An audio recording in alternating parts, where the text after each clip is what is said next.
The sun rose on December 6th, painting the snow outside Leo's window in hues of frosty rose and gold. Leo hadn't slept well.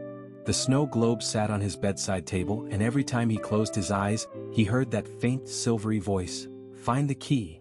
He lifted the globe. The stone archway inside was still locked, still silent, but the snow, when shaken, seemed to swirl with a purpose, pointing down. Leo knew the key wasn't outside. The voice mentioned it was hidden until the morning of the 6th, suggesting it was placed in a safe, warm spot. His attention turned immediately to the clockwork, the heart of the cottage. His grandfather, the clockmaker, had hundreds of wooden gears, brass mechanisms, and antique clocks ticking away in the workshop, each with its own secret chime and rhythm. Leo tiptoed past the sleeping grandfather and entered the workshop. The air smelled of wood shavings and lubricating oil. The biggest clock stood against the far wall.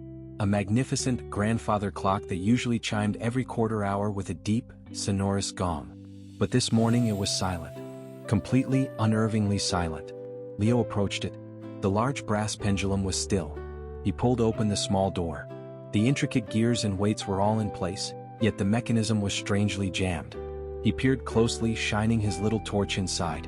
Deep within the workings, tucked right next to the brass striker that usually rang the chime, was a small object. A key. It wasn't a modern, sharp metal key. It was antique, made of blackened iron and shaped like a stylized snowflake. With trembling fingers, Leo carefully extracted it. It was cold and heavy. As soon as the key was free, the silent grandfather clock gave a sudden, loud, and delayed gong.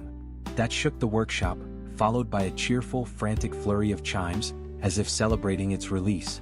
Leo clutched the key. This was the first key to the archway in the snow globe.